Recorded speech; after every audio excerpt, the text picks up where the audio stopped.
Bismillahirrahmanirrahim.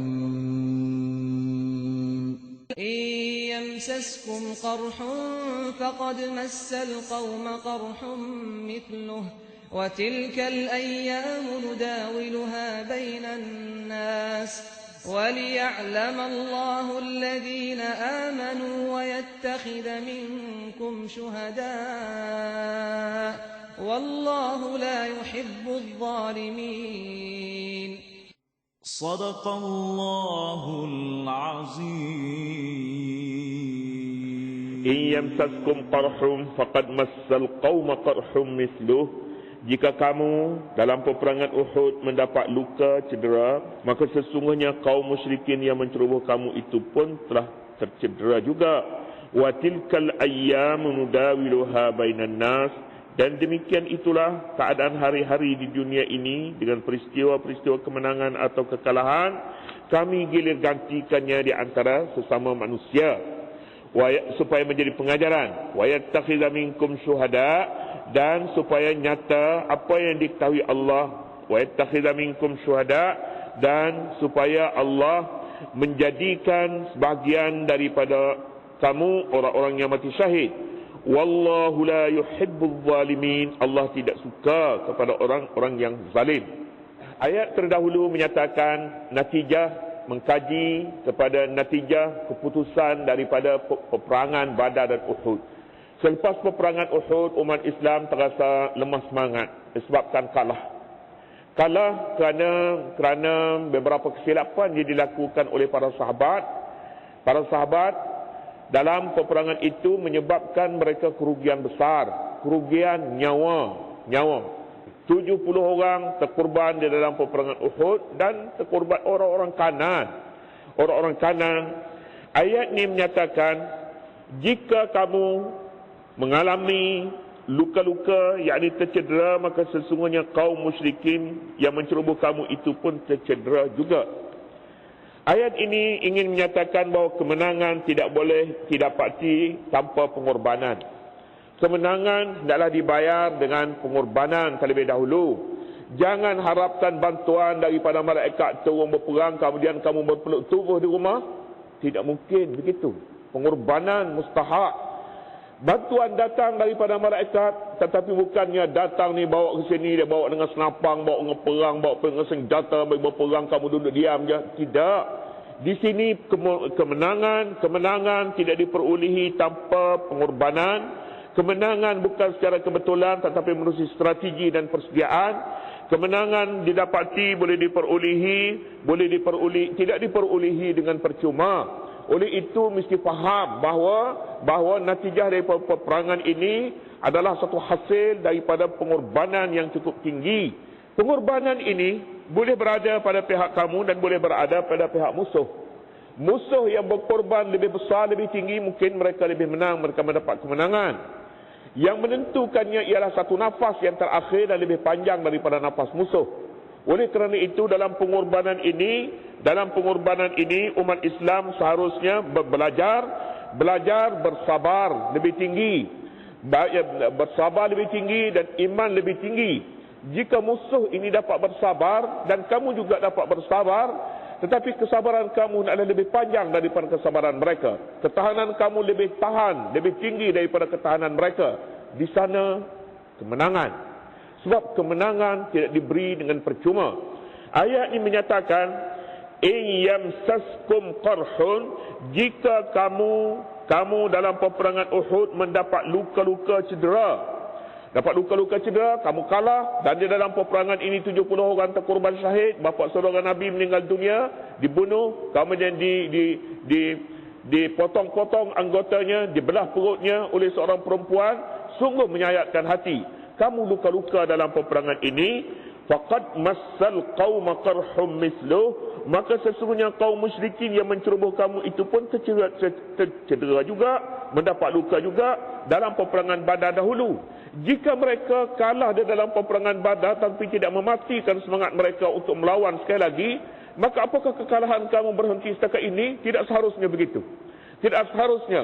Mereka yang tidak mempunyai iman, peperangan mereka semata-mata kerana ta'assub, kerana kesombongan mereka. Mereka boleh melawan selepas daripada mereka kalah. Maka apakah kekalahan kamu ini kekalahan berakhir setakat ini? Tidak. Tidak begitu.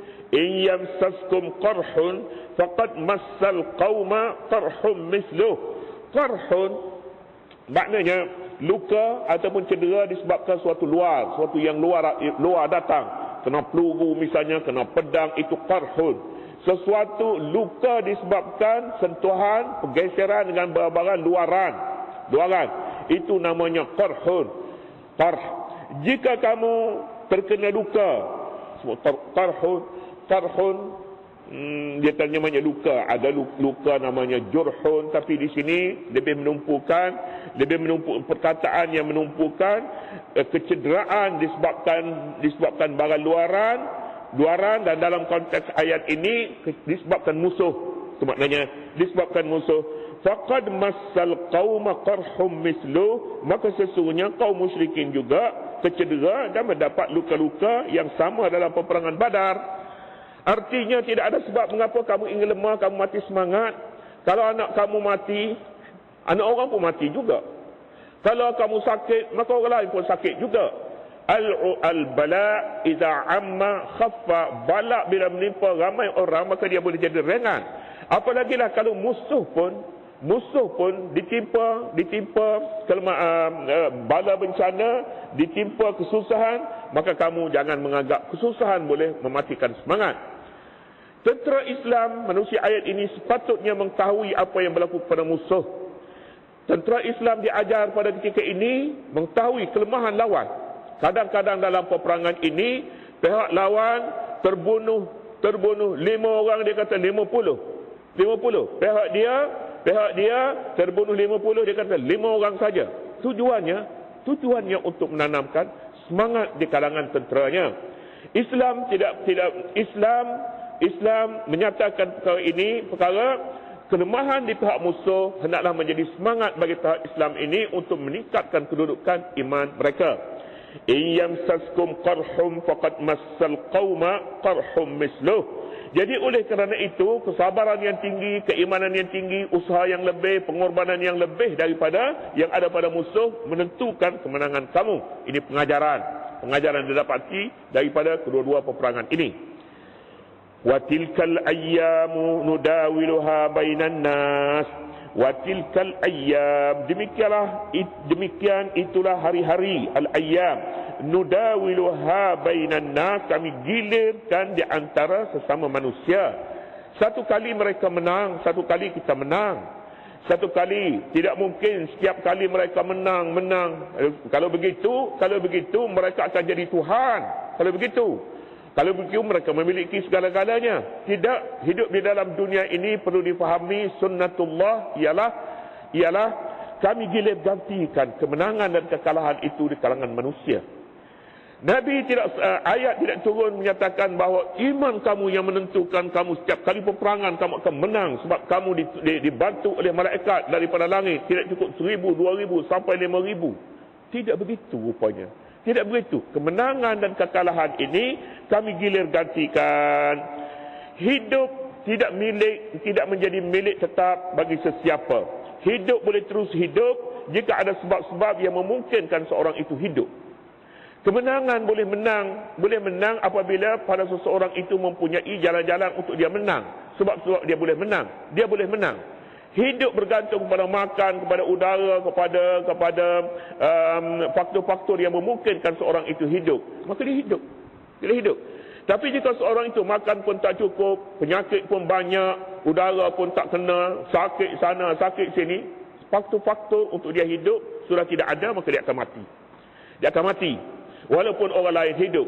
Demikian juga dengan peperangan. Kemenangan bukan jadi milik sesiapa. Kemenangan adalah milik orang yang sedia berkorban lebih besar daripada musuh. Islam menerusi ayat ini menanam kepercayaan dan sebab-sebab kemenangan dan kekalahan pada tenteranya.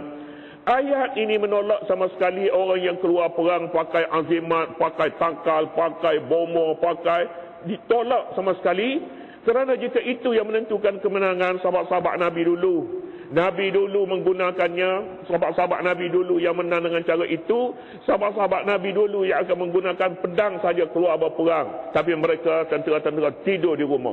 Tidak ada.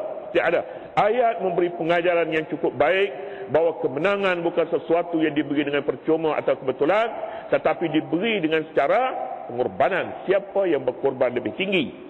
Wa tilkal ayyamu nudawiluha bainan nas.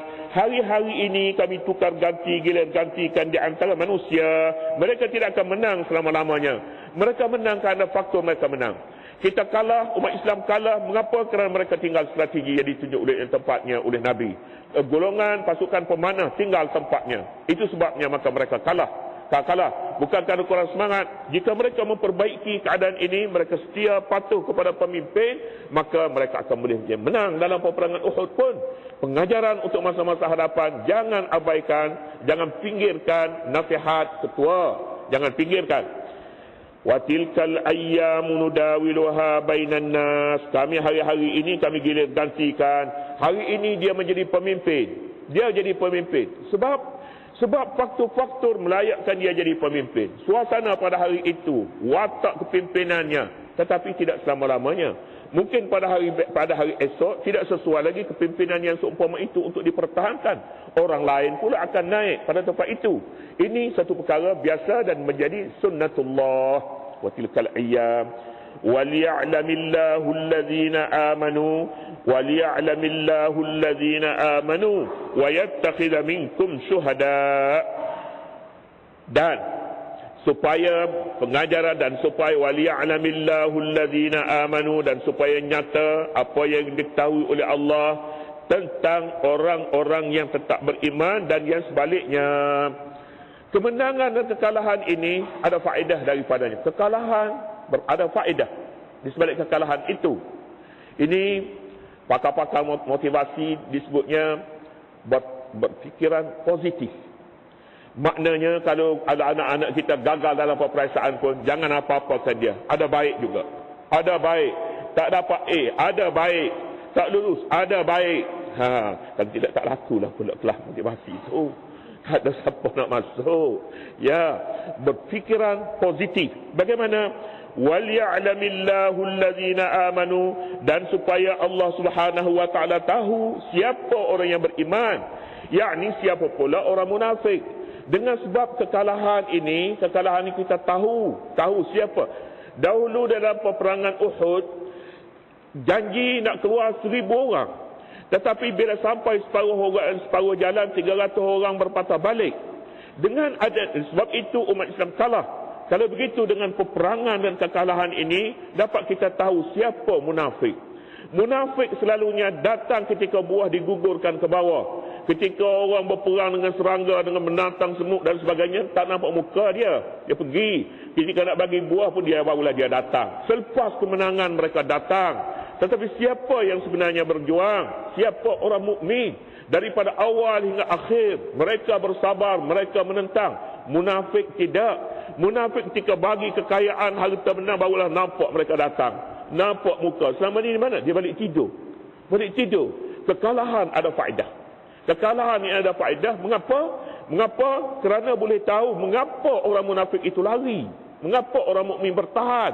Inilah orang yang patutnya mendapat faedah daripada peperangan ini. Bukan orang munafik, sekalipun mereka ini ada wujud di dalam masyarakat Islam.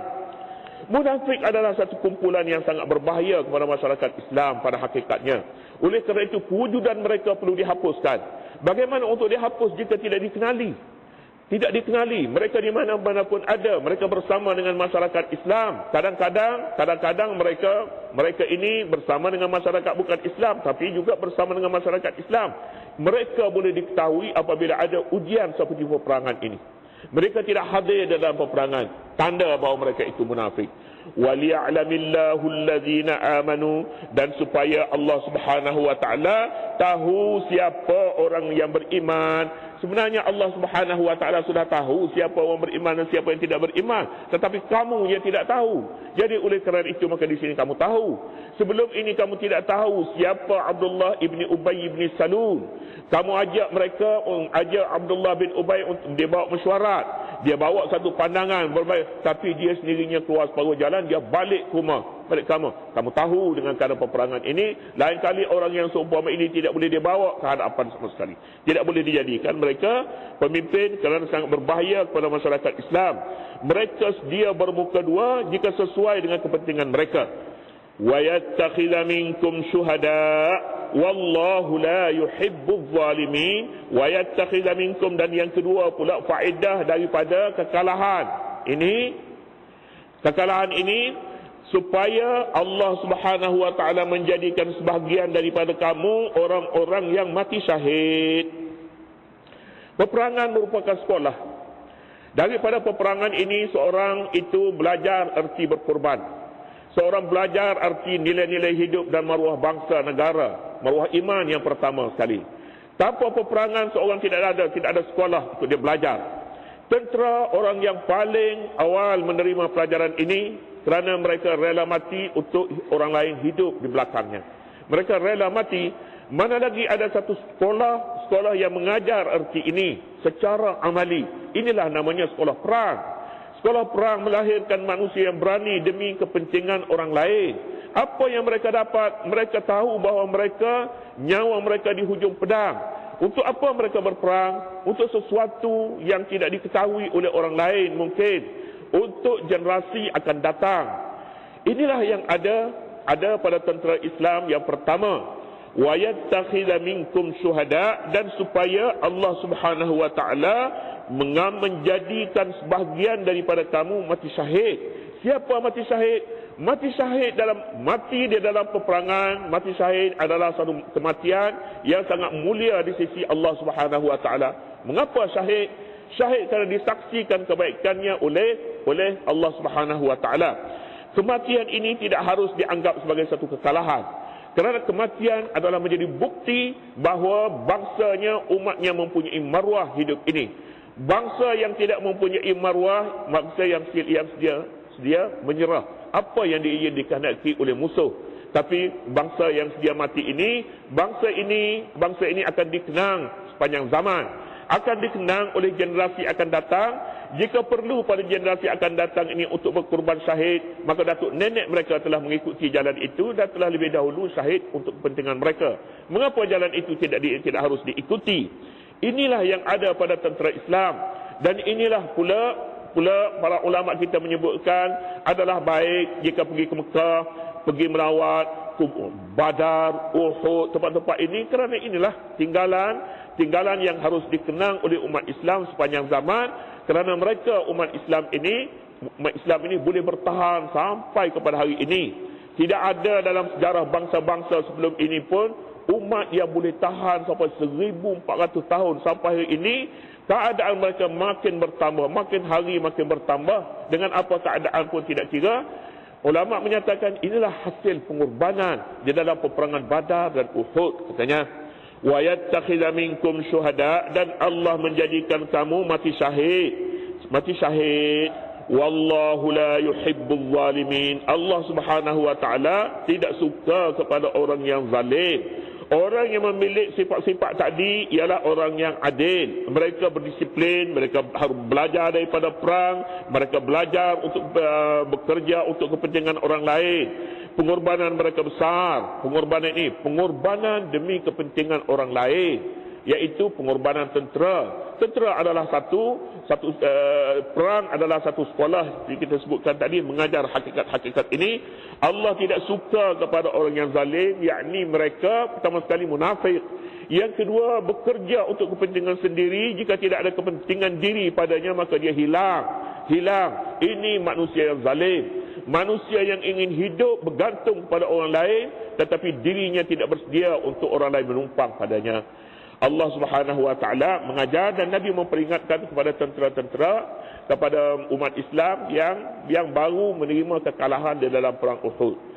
Pengajaran ini cukup berfaedah kepada tentera, sehingga selepas ini peperangan-peperangan pun berlaku. Orang sahabat-sahabat tidak lagi melihat kepada harta tinggalan musuh. Itu bukan kepentingan mereka, tetapi mereka mahu supaya syurga Sahabat Nabi salah seorang daripadanya sedang makan buah tamar, dan buah tamar tak sempat makan habis tamar itu, dibuang kerana katanya aku mahukan surga lebih awal daripada yang lain katanya. Begitulah pesanan Al-Quran dan nasihat Nabi SAW. Yang paling mustahak sekali ialah pesanan ini tidak bergantung kepada bantuan daripada malaikat yang kita sebutkan tadi, tetapi kepada kesabaran dan pengorbanan. وَلِيُمَحِّصَ اللَّهُ الَّذِينَ آمَنُوا وَيَمْحَقَ الْكَافِرِينَ وَاللَّهُ سُبْحَانَهُ وَتَعَالَى أَعْلَمُ.